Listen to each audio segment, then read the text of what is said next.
Hello everyone, welcome to Photonic EDU. आज हम बात करेंगे मैट्रिक्स की।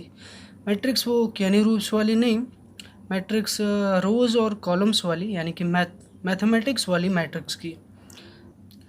तो चलिए शुरू करते हैं बिना किसी बोरियत के। तो मैट्रिक्स मैथमेटिक्स का वो बंदा है जो हमारे काम को आसान कर देता है, यानी कि हमारे सारे के सारे कैलकुलेशन को इजी बना देता है। तो मैट्रिक्स में दो चीज़ें होती हैं, एक होता है रोज़ और कॉलम से मिलके बना होता है। तो जो हमारा मैट्रिक्स होता है इसमें दो पार्ट होते हैं, एक होता है रोज़ और एक होता है कॉलम। और सिंपली हम मैट्रिक्स को लिखने के लिए बड़े ब्रैकेट का इस्तेमाल करते हैं। तो मान लीजिए अगर मैं कहूँ कि मेरे पास एक अरेंजमेंट है नंबर्स का कई सारे, तो उसको मैं m से डिफ़ाइन कर देता हूँ और उसको मुझे मैट्रिक्स फॉर्म में लिखना है। तो इस तरह से मैं लिख देता हूँ, उसमें कई सारे नंबर्स हैं जिसको मैं कह देता हूँ ABCDEF। इस टाइप का अगर जो अरेंजमेंट होता है उसको हम मैट्रिक्स कहते हैं। तो मैट्रिक्स में एक सबसे इम्पॉर्टेंट चीज़ भी होती है जिसको हम बोलते हैं रैंक ऑफ द मैट्रिक्स। तो रैंक का मतलब ये होता है कि उस जो ऑर्डर है, मतलब उसमें रोज़ और कॉलम कितने हैं उसको हम बोलते हैं रैंक्स। जैसे आप देखिए कि ये एक मैट्रिक्स है, इसमें ABCDEF इस टाइप का है और इसमें ये रो है और कॉलम है। तो इसे हम देखेंगे कितने रोज़ हैं, एक दो रो हैं और कॉलम कितने हैं, एक दो तीन, तीन रो, तीन कॉलम और दो रो। तो इसको लिखने के लिए हम सिंपली क्या करते हैं, सबसे पहले रो को लिखते हैं 2 × 3। इस तरह से हम रैंक डिफाइन करते हैं। यानी कि आप देखिए कि इसमें जो रो होती है उसको हम सबसे पहले लिखते हैं और कॉलम को इस तरह लिखते हैं। एक चीज़ रैंक हमारा ये भी बताता है कि इस मैट्रिक्स में कितने एलिमेंट हैं। जैसे आप देखिए टोटल इसमें 6 एलिमेंट है, तो हमारी रैंक बता देती है कि इसमें कितने टोटल एलिमेंट्स हैं। अब मान लीजिए कि हमारे पास हम मैट्रिक्स लिखेंगे कैसे। अब मान लीजिए हमारे पास 9 आम है, 9 आम हैं जिनमें किसी का साइज़ छोटा है बड़ा है। 9 आम नहीं कह सकते, हम मान लेते हैं कि अगर हमारे पास 1 किलो आम है, उसमें टोटल 9 आम पड़े हैं, तो उसमें हम क्या कहते हैं कि उसमें हमको डिफ़ाइन करना है कि मोटू कितने हैं, यानी कि मोटे जो बड़े आम हैं। छोटे कितने हैं, उसमें छोटे भी आम होंगे, छोटू। और एक होता है पतलू, पतलू यानी कि जो सबसे पतला होता है उसको हम बोलते हैं।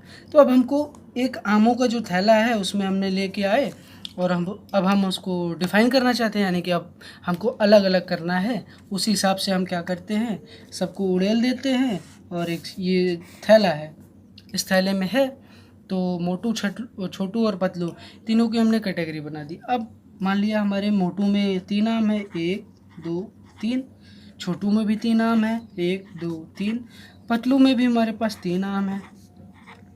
तो हमने क्या किया, डिफ़ाइन कर दिया सिंपली कि हमारे पास एक आम का थैला था, उसको हमने लिख दिया मोटू छोटू पतलू। इस तरह से कैटेगराइज कर दिया कि उसमें कई टाइप के आम होंगे, एक मोटा होगा, छोटा होगा, पतला होगा, इस तरह से। तो हमको एक चीज़ मालूम चल गई कि इस थैले में कितने आम है टोटल, 1 2 3, 1 2 3, 1 2 3।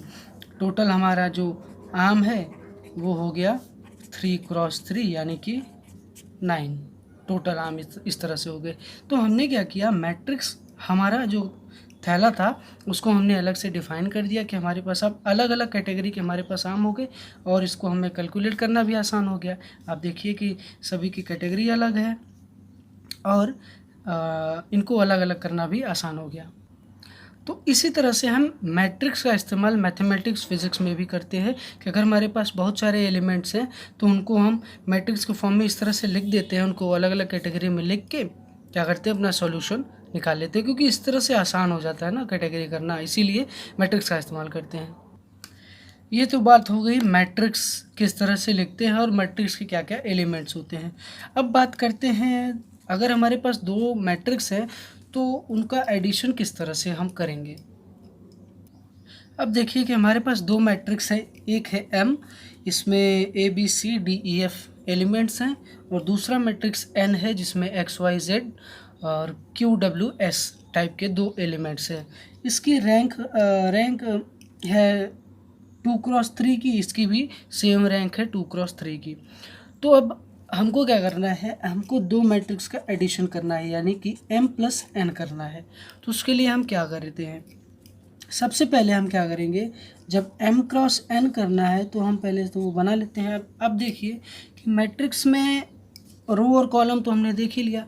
अब हम क्या करते हैं, जो एलिमेंट वाइज एलिमेंट ऐड करते हैं। जैसे कि आप देखिए पहला एलिमेंट इस मैट्रिक्स का ए है और दूसरे वाले मैट्रिक्स का एलिमेंट ये ए एक्स है। तो इन दोनों को सबसे पहले ऐड कर लेते हैं हम। तो ये हो जाएगा ए प्लस एक्स। फिर इस तरह से आप देखिए, आप दूसरे कॉलम में, अब देखिए दूसरा कॉलम हमारा बी है इसका और इसका एक्स है। तो अब हम इसको ऐड कर लेंगे, वाई सॉरी, ये इसमें अब देखिए सी है, इसमें जेड है, तो इसको हमने ऐड कर लिया। अब फिर इधर देखिए आप, इसका जो रो का है दूसरा एलिमेंट, दूसरी रो का जो एलिमेंट है उसको हम ऐड करेंगे इसके पहले से। फिर इसके बाद इसके जो दूसरा कॉलम है उसके हम ऐड कर देते हैं ई से डब्ल्यू क्यू, फिर एफ से एस को, एफ प्लस एस। यानी कि अब हमारा जो एम क्रॉस एन दो मैट्रिक्स का एडिशन था वो कुछ इस तरह से आ गया। यानी कि अब देखिए आप, रो को हमने रो से ऐड किया, कॉलम को हमने कॉलम से ऐड किया। तो मैट्रिक्स एडिशन में क्या करते हैं, रो को रो से और कॉलम को कॉलम से इस तरह से ऐड कर लेते हैं। अब आप देखिए कि मैट्रिक्स रिप्रेजेंटेशन एक और तरीके से होता है। जैसे मान लीजिए हमारे पास मैट्रिक्स एम थी, तो इसका जो ये वाला एलिमेंट, अगर मैं कहूँ कि पांचवा एलिमेंट या फिर पांचवें रो का एलिमेंट या कॉलम का एलिमेंट, तो उसको हम किस तरह से लिखेंगे। मान लीजिए मेरे पास ये एम मैट्रिक्स का है, तो अगर मैं कहूँ पांचवा एलिमेंट यानी फिर ए आई जे, इस टाइप से, अब इस टाइप से भी हम लिख सकते हैं। यानी कि ये एलिमेंट दर्शाता है, यानी कि ये इस रो का और इस कॉलम का। जैसे आप देखते हैं कि 3x2 ये तो रैंक होगी ना, तो रैंक के हिसाब से अब देखिए, जैसे कि आप इसी मैट्रिक्स में देख लीजिए, अगर मैं कहूँ y के लिए, तो y क्या है, तो m जो है, m देखिए m में ले लेते हैं हम। तो इसमें देखिए अगर मैं b के लिए कहूँ तो ये रो कौन सा है, पहला, यानी आई के स्थान पे पहला, और ये कॉलम कौन सा है, दूसरा, 2। M12 क्या है हमारा, b। ये स्पेसिफिक एलिमेंट को दिखाने के लिए हम क्या कर सकते हैं, इस तरह से हम लिखते हैं m इज इक्वल टू आई जे। ये स्पेसिफिक एलिमेंट के लिए है, रिप्रेजेंटेशन के लिए, एलिमेंट रिप्रेजेंटेशन के लिए। जैसे आप इसमें इसी एम मैट्रिक्स में देख लीजिए, M12 अगर मैं कहूँ तो ये बी हो जाएगा। अगर मैं इसी तरह से कहूँ M13, तो यानी कि सी वाला एलिमेंट, M22 कहूँ तो ये आएगा ई, क्योंकि दूसरे रो का और दूसरे कॉलम का, तो दूसरा रो ये हो जाएगा और उसके दूसरा कॉलम ये हो जाएगा। ये जो एलिमेंट होगा उसको हम इस तरह से डिफाइन करते हैं। अभी हमने देखा मैट्रिक्स का एडिशन, अब देखते हैं मल्टीप्लिकेशन। तो मल्टीप्लिकेशन के लिए कुछ कंडीशंस हैं, जैसे कि नंबर 1 कंडीशन अगर मैं कहूँ तो ये रही, ये सॉरी इस नंबर वन कंडीशन के लिए क्या है कि अगर हमारे पास एक मैट्रिक्स है जो कि है m क्रॉस n की, और एक और मैट्रिक्स है, एक मैट्रिक्स का उसी से मल्टीप्लाई तो करेंगे बाद में, लेकिन पहले आप देख लेते हैं। अगर हमारे पास एक मैट्रिक्स है जिसका रैंक m क्रॉस n है और एक दूसरी मैट्रिक्स है जिसका रैंक है n क्रॉस p का, तो मल्टीप्लिकेशन तभी पॉसिबल है। मतलब कि जो पहली वाली मैट्रिक्स है उसका कॉलम और दूसरी वाली मैट्रिक्स का रो अगर इक्वल है तभी मल्टीप्लिकेशन पॉसिबल है। अगर ऐसा नहीं है तो मल्टीप्लिकेशन पॉसिबल नहीं होगा। अगर इस टाइप का है कि पहली वाली मैट्रिक्स m क्रॉस n की है और दूसरी वाली मैट्रिक्स है p क्रॉस n टाइप, इसमें क्या है कि जो कॉलम है पहली मैट्रिक्स का दूसरे वाले रो के साथ इक्वल है नहीं, तो इसलिए इसका मल्टीप्लिकेशन पॉसिबल नहीं है। अगर ये कंडीशन सेटिस्फाई होती है, यानी कि column equal to column of first matrix equal to row of second matrix equal है, तब क्या होगा, जो मैट्रिक्स बनेगी, जो नई मैट्रिक्स बनेगी, उसकी जो रैंक होगी वो होगी m क्रॉस p टाइप की। अगर पहली मैट्रिक्स हमारी m क्रॉस n टाइप की है और दूसरी matrix n cross p type की है, तो हमारा जो मल्टीप्लिकेशन के बाद जो आएगा, यानी कि इन दोनों का अगर मैं मल्टीप्लिकेशन कर दूं इस तरह से, तो जो रिज़ल्ट आएगा, जो नया मैट्रिक्स बनेगा, वो बनेगा m क्रॉस p टाइप का। यानी कि उसमें जो रो होगा वो m का होगा और जो कॉलम होगा वो p होगा। इसी को एक हम एग्जाम्पल के साथ समझते हैं। तो मान लीजिए हमारे पास एक मैट्रिक्स इस तरह से है, जो कि है, इसमें एलिमेंट है 4 2 4 8 3 1। ये एक हमारे पास मैट्रिक्स है। और दूसरी एक मैट्रिक्स है हमारे पास, जिसके एलिमेंट है 3 5 2 8 7 9। इस टाइप के हमारे पास दो मैट्रिक्स है। तो सबसे पहले हमको क्या चेक करना है, दोनों की रैंक। तो इस वाले मैट्रिक्स की आप रैंक देखिए, तो वो क्या है, इसमें 2 रो हैं, तो 2 क्रॉस और 3 कॉलम, 3। और दूसरा जो मैट्रिक्स है इसमें कितने रो हैं, 1 2 3 रो हैं और कॉलम कितने हैं, 2। यानी कि ये 2 क्रॉस 3 का रैंक का मैट्रिक्स है और ये 3 क्रॉस 2 का। तो इसमें देखिए, इसका जो कॉलम है इसके रो के बराबर है, यानी कि इन दोनों का मल्टीप्लिकेशन पॉसिबल है। तो आइए देखते हैं इसका मल्टीप्लिकेशन किस तरह से करते हैं। तो सबसे पहले हम क्या करेंगे, ये वाला जो कॉलम है पहले रो का, ये वाला, इसको मल्टीप्लाई करेंगे इसके साथ। यानी कि आप ऐसे देखिए कि ये जो पहला एलिमेंट है पहली मैट्रिक्स का, 4 को इसके 3 के साथ मल्टीप्लाई कर देंगे हम, प्लस इसको, अब इसका तो हो गया इसमें, अब इसका इसमें करेंगे, इसमें इधर जाएंगे, इसमें ऊपर से नीचे की तरफ आएंगे, यानी कि 2 क्रॉस 2 प्लस अब ये 4 को इसके 7 के साथ मल्टीप्लाई कर देंगे, तो हमारा नया एलिमेंट आएगा। तो इसको अगर हम ऐड कर देंगे तो सिंपली ये हो जाएगा 44।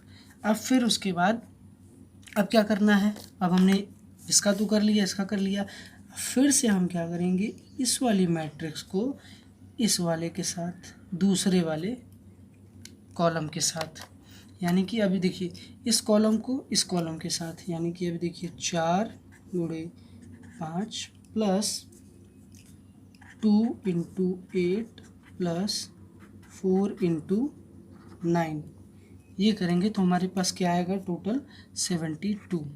अब इसका हो गया, इसका क्योंकि आपने देखिए इस एक बार इस कॉलम के साथ मल्टीप्लाई किया, एक बार इस कॉलम के साथ इसका मल्टीप्लाई किया। अब आपको फिर अब दूसरी वाली कॉलम को, पहली वाली मैट्रिक्स को, इसको इसके साथ मल्टीप्लाई करना है जैसे आपने पहले किया है। तो इसका मल्टीप्लाई आप करेंगे तो ये हो जाएगा 8 into 3 plus 3 into 2 plus 1 into 7 equal हो जाएगा ये 37 के। फिर आप देखिए, अब इसी को आपको फिर मल्टीप्लाई करना है, तो आप क्या करेंगे, इसको इसके साथ आपको मल्टीप्लाई करना है जैसे आपने पहले किया था। फिर हम क्या करेंगे, फिर मल्टीप्लाई करेंगे 8 को 5 के साथ, प्लस 3 को 8 के साथ, प्लस 1 को 9 के साथ। तो ओवरऑल जो आएगा वो आएगा 70, ये आएगा 73। अब आप देखिए, अब ये तो हमें मिल गया कैलकुलेशन टोटल। अब हमको इसको फिर से, क्योंकि दो मैट्रिक्स का जो मल्टीप्लिकेशन होगा वो मैट्रिक्स के ही फॉर्म में आएगा, तो यानी कि अब हम इसको हमको मैट्रिक्स के फॉर्म में लिखना है। तो हम कैसे लिखेंगे, आप देखिए कि जब हम n क्रॉस m का m क्रॉस n का और n क्रॉस p का मल्टीप्लाई करते हैं, तो हमको जो मिलता है वो क्या मिलता है, m क्रॉस p टाइप का। यानी कि अगर इसको मैं कहूँ कि ये m क्रॉस n का है और ये n क्रॉस p का है, तो हमको जो नया मैट्रिक्स मिलेगा वो क्या होगा, m क्रॉस n का। यानी कि अगर मैं इसको कहूँ, अब देखिए इसमें m क्या है, m इसमें 2 है और इसका कॉलम जो है वो 2 है, यानी कि हमको 2 टाइप का मिलेगा, यानी कि इस टाइप का मैट्रिक्स जो नया मिलेगा इस टाइप का है। इसमें 2 रो होंगी और 2 कॉलम भी होगा, यानी कि अगर मैं मान लूँ C है तो इसमें C11 C12 C21 C22 ये नया मैट्रिक्स मिलेगा। तो जो इसके एलिमेंट होंगे, तो हमने पहला जो एलिमेंट है ये हो जाएगा C11, दूसरा एलिमेंट C12 C21 और C22। तो इसको हम लिख देते हैं फाइनल इस तरह से। तो जो हमारा फाइनल आंसर आएगा ये आएगा 444। C11 ये हो जाएगा और C12 72। फिर उसके बाद C21 हमारा है 37 और C22 73, यानी कि ये हमारा स्केलर आंसर है। मल्टीप्लिकेशन यानी कि स्केलर मल्टीप्लिकेशन, अगर मैं किसी कांस्टेंट से कोई एक मैट्रिक्स है इस टाइप का A11 A12 A13 A21 A22 A23 इस टाइप का कोई मैट्रिक्स है, तो इसमें अगर मैं कोई एक कांस्टेंट इस तरह से मल्टीप्लाई कर दूं तब क्या मैट्रिक्स होगा, तब उसका असर क्या होगा उस मैट्रिक्स पे। तो इसका मतलब जो होता है ये होता है, इस तरह से आप हर एक एलिमेंट में आप इसका मल्टीप्लाई करेंगे तभी ये कॉमन आएगा, यानी कि कॉमन आके आप बाहर निकालेंगे और इसी तरह से आप मल्टीप्लाई करेंगे तो सारे के सारे एलिमेंट्स में इसका मल्टीप्लाई हो जाएगा। तो ये हो जाएगा A into A11 A into A12 A into A13, ये हो जाएगा A into A21 A into A22 A into A23। Scalar multiplication यही है, किसी कांस्टेंट से मल्टीप्लाई करने पर अंदर सारे के सारे एलिमेंट्स में उसका मल्टीप्लिकेशन हो। तो किसी भी मैट्रिक्स का ट्रांसपोज होता है उसके रो को कॉलम में चेंज करना, यानी अगर हमारे पास कोई एक मैट्रिक्स है, मैं एक एग्जांपल आपको ले लेता हूँ। इसको सिंपली इस तरह से लिख देते हैं कि अगर कोई एक मैट्रिक्स A है तो इसका जो ट्रांसपोज होगा IJ टाइप का कोई मैट्रिक्स है, इसकी रैंक है I क्रॉस J टाइप की है, तो जो ट्रांसपोज के बाद जो नया मैट्रिक्स आएगा वो होगा JI टाइप का। सिंपली हमने क्या किया कि इसके रो को कॉलम के साथ बदल दिया, यानी जो रो था इसका उसको हमने कॉलम में चेंज कर दिया। एक एग्जांपल आप देख लीजिए कि हमारे पास एक मैट्रिक्स है इस टाइप की कि 1 2 3 0 -6 7, ये एक मैट्रिक्स है हमारे पास। इसकी रैंक है 1 क्रॉस 3 की, 2 क्रॉस 3 की, 2 रो 3 कॉलम। तो इसका अगर मैं ट्रांसपोज कर दूं तो जो ट्रांसपोज करने के बाद हमको मिलना क्या चाहिए 3 क्रॉस 2 का, तो इसको हम चेंज कर देंगे तो ये बनेगा हमारा 1 2 3, और इसको हमने इधर लाया रो में कॉलम को, तो ये हो जाएगा 0 -6 और 7, यानी कि हमें जो नई मैट्रिक्स मिली वो मिली 3 क्रॉस 2 की। तो ट्रांसपोज किसी भी मैट्रिक्स का ये होता है। तो मैट्रिक्स की कुछ और प्रॉपर्टीज़ हम देख लेते हैं कि अगर हमारे पास कोई एक मैट्रिक्स इस तरह से है कि दो मैट्रिक्स का मल्टीप्लिकेशन है और हमको उनका ट्रांसपोज करना है, तो जो ट्रांसपोज करने के बाद जो नई मैट्रिक्स आएगी उसको हम इस तरह से कर सकते हैं कि एक कांस्टेंट है इसमें और मैट्रिक्स का ट्रांसपोज ये इस तरह से हो सकता है। दूसरी प्रॉपर्टी क्या है इसकी कि A प्लस B दो मैट्रिक्स हैं, उन दोनों का ट्रांसपोज करना है, तो जो फाइनल आएगा वो होगा A transpose plus B transpose, यानी कि अगर दो मैट्रिक्स आपस में ऐड होने के बाद उनका ट्रांसपोज हो रहा है तो ये इक्विवेलेंट होगा पहले मैट्रिक्स का ट्रांसपोज के और दूसरे मैट्रिक्स का ट्रांसपोज, यानी कि दोनों का अलग अलग ट्रांसपोज करके अगर हम जोड़ दें तो सेम आ जाएगा। फिर अगली प्रॉपर्टी है आपकी कि A ट्रांसपोज का ट्रांसपोज, ये जो होगा A, यानी अगर आप किसी भी मैट्रिक्स का दो बार ट्रांसपोज कर देते हैं तो सेम मैट्रिक्स आपको मिल जाती है। जैसे कि आप देखिए एग्जांपल में, अगर आपके पास एक M क्रॉस N की मैट्रिक्स है तो इसको आप एक बार ट्रांसपोज करने के बाद ये क्या हो जाएगा, रो कॉलम में चेंज हो जाएगा, तो ये हो जाएगा n क्रॉस m का। फिर एक बार और आप ट्रांसपोज करेंगे तो ये बन जाएगा m क्रॉस n का। इसका यही मतलब है कि अगर एक मैट्रिक्स का 2 बार ट्रांसपोज आपने किया, एक बार हमने ट्रांसपोज किया, फिर दूसरी बार ट्रांसपोज किया, तो सेम आंसर हमको मिल गया। अब बात करते हैं आइडेंटिटी मैट्रिक्स की। आइडेंटिटी मैट्रिक्स बड़ा इंपॉर्टेंट है, इसको हम आई से रिप्रेजेंट करते हैं। तो आइडेंटिटी मैट्रिक्स जो होती है, अगर उसका डायगोनल जो है, सारे के सारे एलिमेंट डायगोनल के अगर एक है, तो उस मैट्रिक्स को हम आइडेंटिटी मैट्रिक्स करते हैं। जैसे कि आप देखिए कि 0 1 0 0 सॉरी 1 0 0 0 1 0 0 0 1। तो इसका आप देखिए कि जो डायगोनल है, ये सारे के सारे एलिमेंट डायगोनल के 1 है। इस टाइप का जो मैट्रिक्स होता है, इसको हम बोलते हैं आइडेंटिटी मैट्रिक्स। और अगर आप किसी भी मैट्रिक्स में, ए मैट्रिक्स में आई का मल्टीप्लाई यानी डायगोनल मैट्रिक्स आइडेंटिटी मैट्रिक्स का मल्टीप्लाई कर देते हैं, तो उस मैट्रिक्स में कोई फ़र्क नहीं पड़ता है, कोई वैल्यू उसकी चेंज नहीं होती है। आइडेंटिटी मैट्रिक्स का यही मतलब होता है। फिर बात करते हैं ट्रेस ऑफ मैट्रिक्स। अगर आप कहें कि हमारे पास एक मैट्रिक्स है ये, तो जो ट्रेस ऑफ मैट्रिक्स होगा, ट्रेस ऑफ मैट्रिक्स ये होता है sum of all matrix diagonal. अगर मैं कहूँ कि 1 2 3 2 2 4 इस टाइप का कोई मैट्रिक्स है, एक और से खैर डायगोनल तभी पॉसिबल है जब हमारे पास एक 3 क्रॉस 3 की मैट्रिक्स कम से कम हो, इसको हम कह देते हैं 3 2 1। तो इसका जो सम ऑफ डायगोनल होता है उसी को हम ट्रेस ऑफ मैट्रिक्स बोलते हैं। सारे डायगोनल्स को ऐड कर दीजिए, तो जो ट्रेस ऑफ मैट्रिक्स ए होगी वो होगा 1 + 2 + 1, यानी कि 1 + 2 + 1 = 4। तो ट्रेस ऑफ मैट्रिक्स होती है sum of diagonal of that matrix. अगर आपको वीडियो अच्छा लगा हो तो लाइक करिए। मिलते हैं नेक्स्ट वीडियो में, जिसमें हम बात करेंगे मैट्रिक्स के और कुछ इम्पोर्टेंट टॉपिक्स के बारे में। साथ ही साथ हम बात करेंगे इन्वर्स मैट्रिक्स और डिटरमिनेंट के बारे में, जो कि बहुत ही इम्पोर्टेंट है फिज़िक्स में। तब तक के लिए गुड बाय, धन्यवाद।